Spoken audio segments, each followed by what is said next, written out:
plant. So how does it compare with other countries in the region, and what are the prospects of a Middle East nuclear arms race? Iran, of course, has drawn international criticism over the nuclear program it claims is for peaceful purposes only. It denies that it's now considering suspending uranium enrichment. Egypt, which like Iran is signed up to the Nuclear Non-Proliferation Treaty, says it wants a nuclear power station of its own. And last month, Jordan announced that it's looking to Canada to help it acquire nuclear power as a clean source of energy.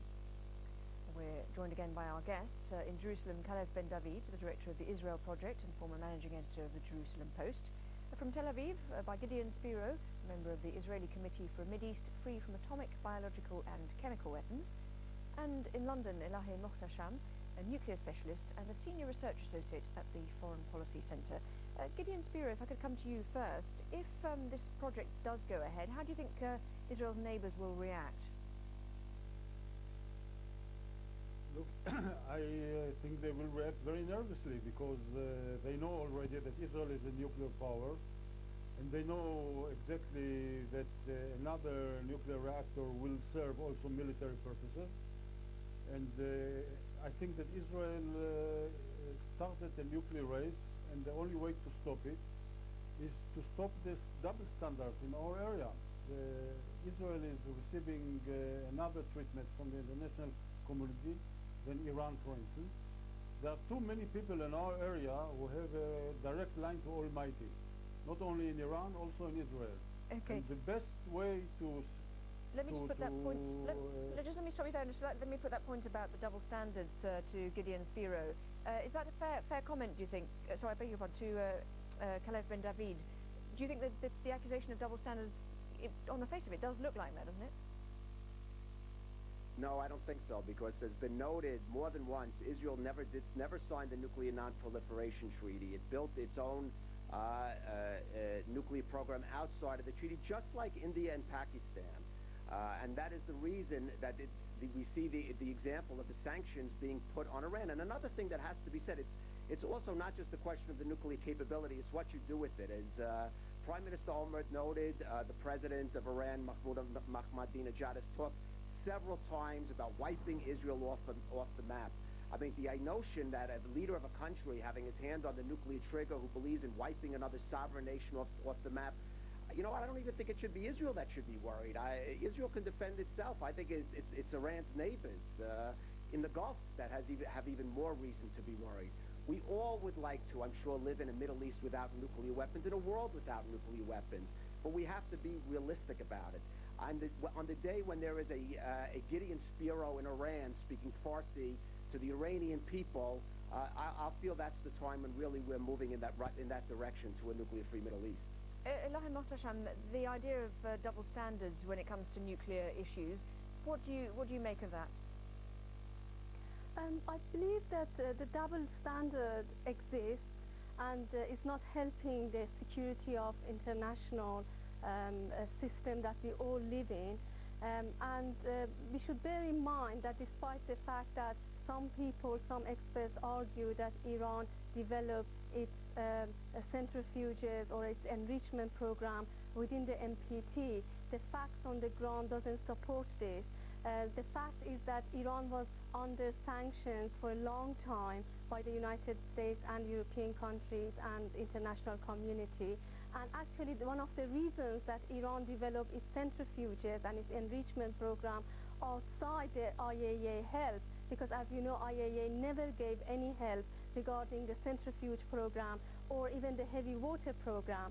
So Iran developed its own program indigenously and declared it to the IAEA later.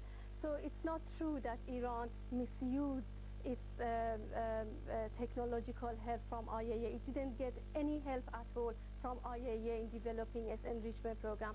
But it is still within the NPT system, and as you know, it's actually cooperating very closely at the present time with the IAEA to resolve all the outstanding issues. It's very important, and I can't really emphasize that enough, that Israel, Pakistan and India should be encouraged to bring them within the international non-proliferation system. The reason is that Iran and other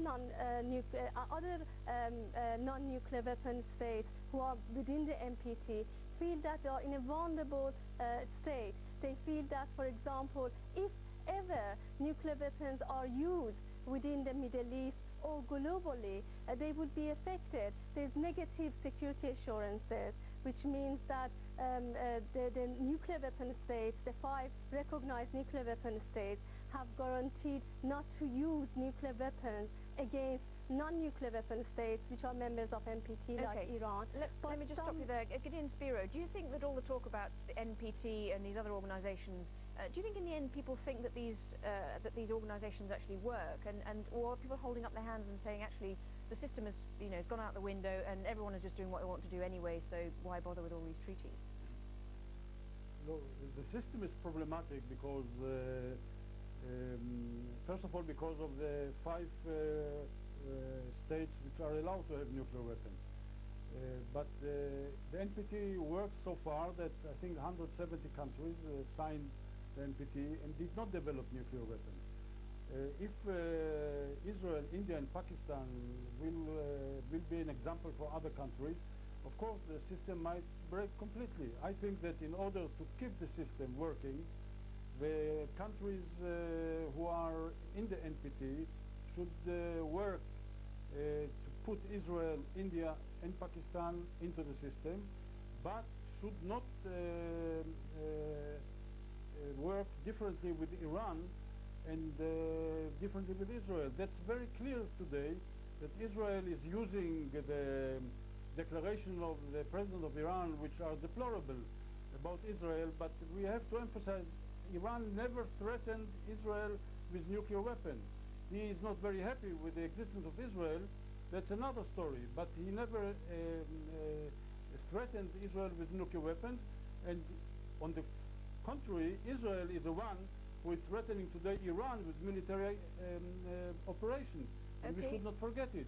We should be very clear about it. We should be against any military move to solve it by military means. Only by diplomatic means should be solved. Okay, Caleb and David, you were shaking your head vigorously there. How can you avoid a nuclear arms race, or do you think it's something that you can't avoid? No, let me just take a few points. First of all, I don't disagree with the notion that all the world's nations perhaps one day could be brought under the NPT. But the way to do that is for the system to work. To claim that, as our other guest did, that the government of Iran is cooperating with the IAEA is an absurd statement. They're not cooperating. That's why twice the permanent members of the Security Council have voted sanctions on Iran, including China and Russia, it has to be pointed out. Second, I'm sure Gideon would agree with me. I'm relieved Ahmadinejad is not threatening Israel with nuclear weapons, as I guess that's a sign he doesn't have them yet. But of course, Iran has used every other weapon practically at its disposal, which it gave to Hezbollah in the last few years, and which were fired on us in last summer's war. Many of those were Iranian weapons. So again, of course, Iran is taking aggressive action against Israel all the time, and it's supplying groups like Hamas and Hezbollah. I'm sorry, we have to leave it there, but thank you to all 3 of our guests for joining us, and thank you for watching this edition of Inside Story. We always